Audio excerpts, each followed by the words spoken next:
भगवान श्री कृष्ण ने बताया है कलयुग का अंत कैसे होगा। आज के इस वीडियो के माध्यम से हम बताएंगे कि कलयुग के क्या लक्षण हैं, कलयुग में स्त्री और पुरुष कैसे होंगे, उनकी आयु कितनी होगी, कलयुग का अंत किस प्रकार से होगा और अभी कितना समय बाकी है। तो चलिए बिना देरी किए जान लेते हैं।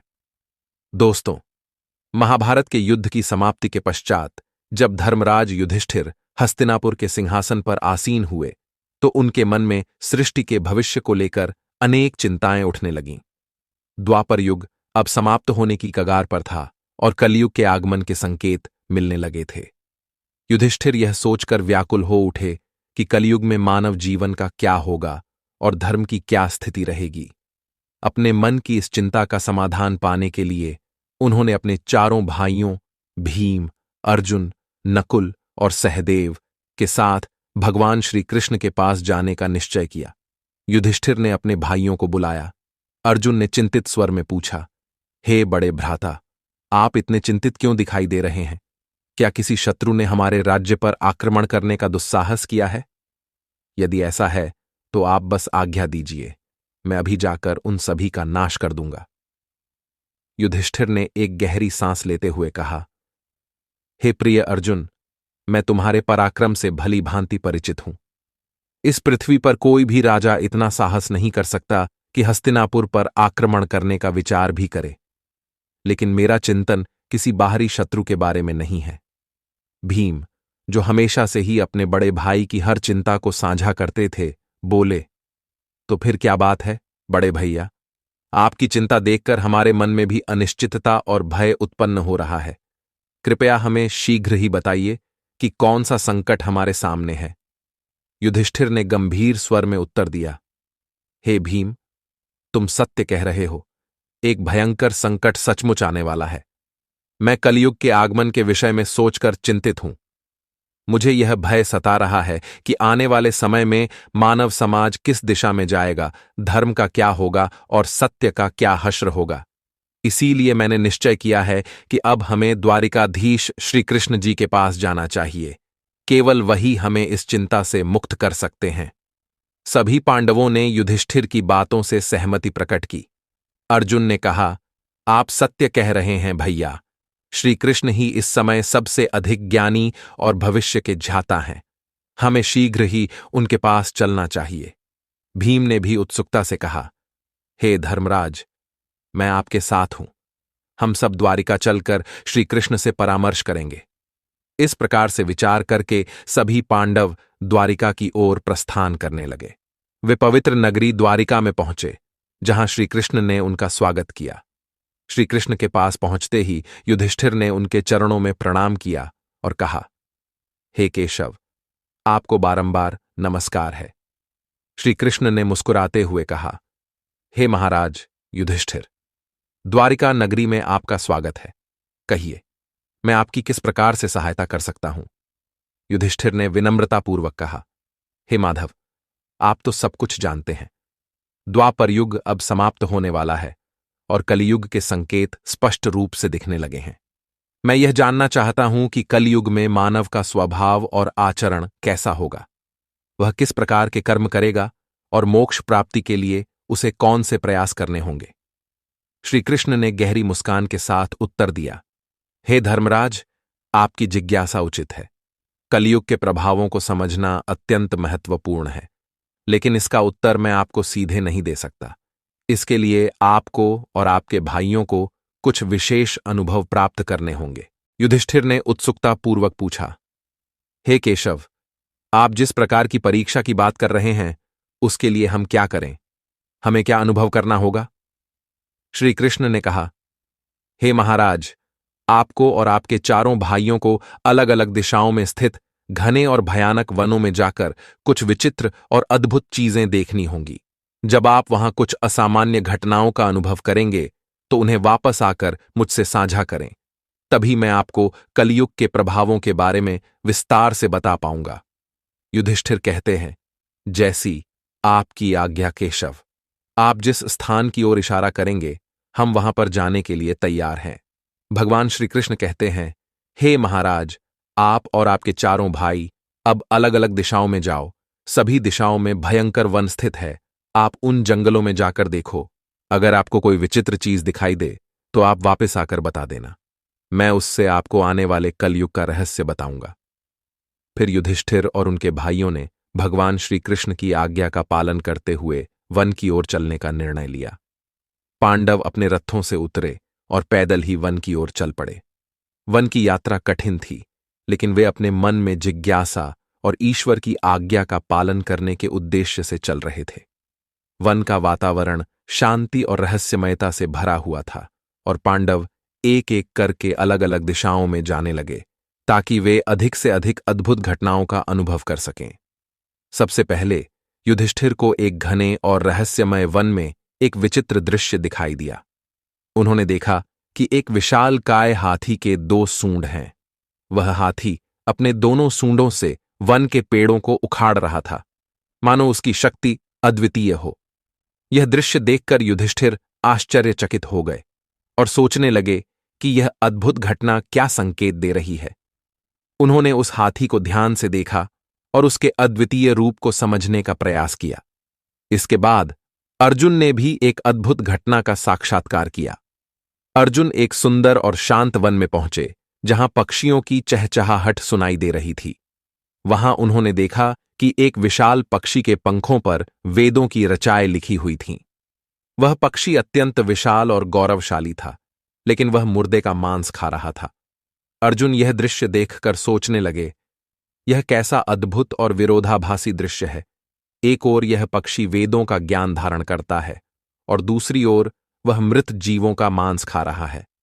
अर्जुन ने इस दृश्य को ध्यान से देखा और यह समझने का प्रयास किया। फिर भीम, जो बड़े बलवान और हृष्टपुष्ट थे, उन्होंने भी एक अनोखी घटना देखी। भीम एक हरे भरे चारागाह में पहुंचे जहां गायों का एक झुंड चर रहा था। वहां उन्होंने देखा कि एक गाय ने बछड़े को जन्म दिया और वह गाय अपने बछड़े को इतनी जोर से चाटने लगी कि वह बछड़ा लहूलुहान हो गया। भीम ने यह दृश्य देखा और सोचने लगे, यह कैसी विचित्र ममता है जो बच्चे को घायल कर रही है। इसके बाद सहदेव ने एक विचित्र दृश्य देखा। सहदेव एक सुंदर और शांत जलाशय के पास पहुंचे जहां 7 कुएं थे। उन 7 कुओं में से 6 कुओं में पानी भरा हुआ था, लेकिन बीच वाला कुआं जो सबसे गहरा था उसमें जरा सा भी पानी नहीं था। यह दृश्य देखकर सहदेव गहरे विचार में पड़ गए और सोचने लगे कि यह अद्भुत दृश्य क्या संकेत दे रहा है। उन्होंने इस दृश्य को ध्यान से देखा और यह समझने का प्रयास किया, और फिर अंत में नकुल ने भी एक अद्भुत दृश्य देखा। नकुल एक पर्वतीय क्षेत्र में पहुंचे जहां चारों ओर ऊंचे ऊंचे पर्वत थे और उन पर हरे भरे वृक्ष उगे हुए थे। उन्होंने देखा कि एक पहाड़ की छोटी से एक विशालकाय शिला लुढ़कती हुई नीचे आ रही है।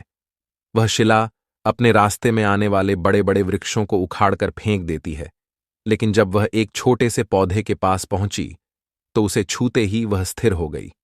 नकुल इस घटना से स्तब्ध रह गए और सोचने लगे कि यह छोटा सा पौधा इतना शक्तिशाली कैसे हो सकता है।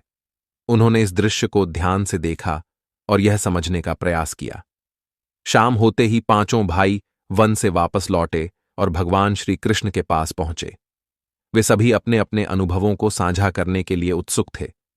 सबसे पहले युधिष्ठिर ने अपनी बात कही, हे प्रभु, मैंने एक हाथी देखा जिसकी 2 सूंडें थीं। यह दृश्य देखकर मैं बहुत चकित हुआ। श्री कृष्ण मुस्कुराए और बोले, धर्मराज, इस दृश्य का अर्थ यह है कि कलयुग में ऐसे लोग सत्ता में आएंगे जो दोनों ओर से शोषण करेंगे। वे एक ओर प्रजा से सेवा और भक्ति की मांग करेंगे और दूसरी ओर अपने स्वार्थ के लिए उनका दोहन करेंगे। वे दिखावे में कुछ और होंगे और अंदर से कुछ और। ऐसे शासक प्रजा के हित की बजाय अपने स्वार्थ को प्राथमिकता देंगे। इसके बाद अर्जुन ने कहा, प्रभु, मैंने एक पक्षी देखा जिसके पंखों पर वेदों की आर्चाएं लिखी हुई थीं, लेकिन वह पक्षी मुर्दे का मांस खा रहा था। यह दृश्य मेरे लिए अत्यंत विचित्र था। श्री कृष्ण ने गहरे विचार में डूबते हुए कहा, अर्जुन, कलयुग में ऐसे लोग होंगे जो बड़े बड़े विद्वान और पंडित कहलाएंगे। उनके पास ज्ञान तो होगा, लेकिन उनका हृदय पवित्र नहीं होगा। वे मृतकों के नाम पर धन अर्जित करने के लिए तत्पर रहेंगे। ऐसे विद्वान केवल अपने लाभ के लिए धर्म और वेदों का उपयोग करेंगे। वे केवल उस समय का इंतजार करेंगे जब कोई धनी व्यक्ति मरे और उनकी संपत्ति उनके नाम हो जाए। इस युग में धर्म के नाम पर भी छल और कपट होगा। फिर भीम ने अपनी बात कही, प्रभु, मैंने देखा कि एक गाय अपने बछड़े को इतनी जोर से चाट रही थी कि वह लहूलुहान हो गया। यह दृश्य मेरे लिए बड़ा ही विचित्र था। श्री कृष्ण ने गंभीरता से उत्तर दिया, भीम, कलयुग में माता पिता अपने बच्चों के प्रति इतनी ममता और मोह दिखाएंगे कि वे उनके विकास का मार्ग ही बाधित कर देंगे। अत्यधिक स्नेह और सुरक्षा के कारण बच्चे आत्मनिर्भर नहीं बन पाएंगे और वे जीवन में आगे बढ़ने के बजाय मोह माया के जाल में फंस कर रह जाएंगे।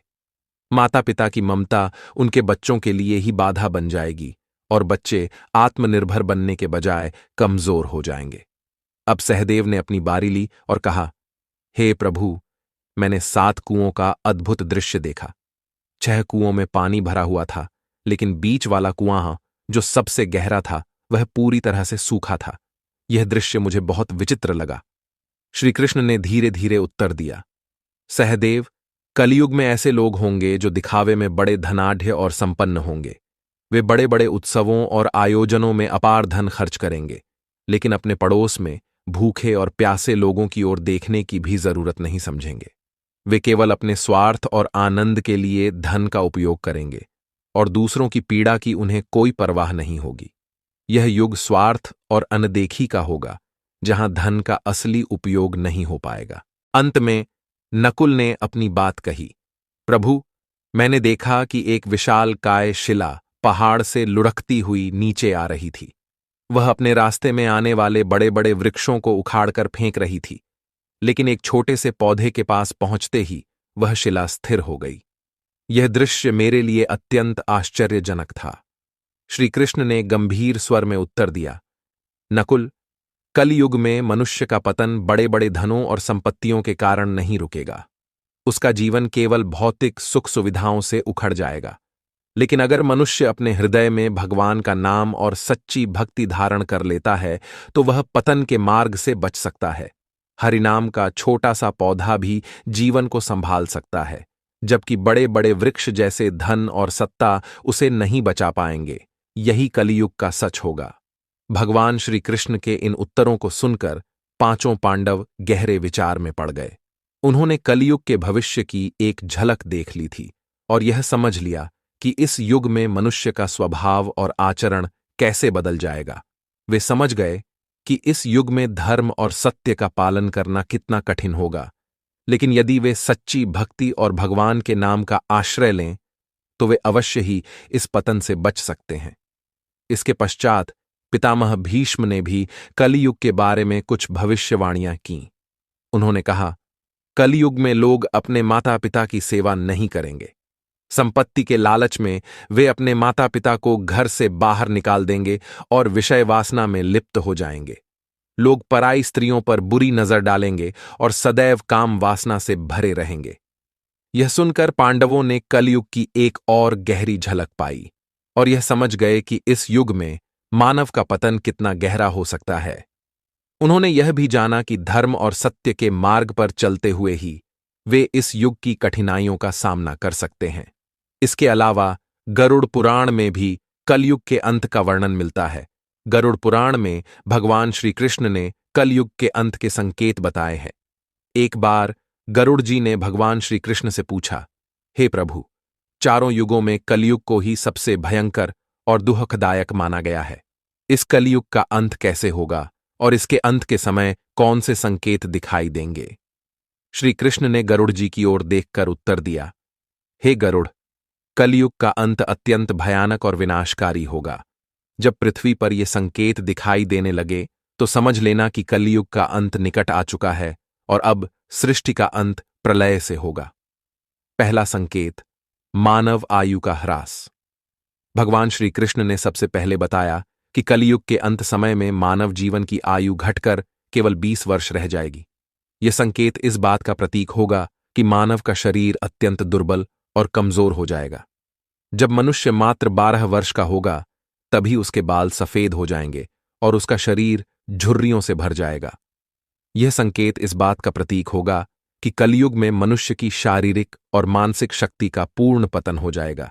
इसके अलावा उस समय की स्त्रियां 8 या 9 वर्ष की आयु में ही संतान को जन्म देने लगेंगी। यह स्थिति समाज में एक अस्वाभाविकता और असंतुलन की ओर इशारा करती है। स्त्रियों का शरीर अत्यंत क्षीण और छोटा होगा, लेकिन उनकी भोजन की लालसा अत्यधिक होगी। वे कम संतान को जन्म देंगी और अत्यंत क्रोधी स्वभाव की होंगी।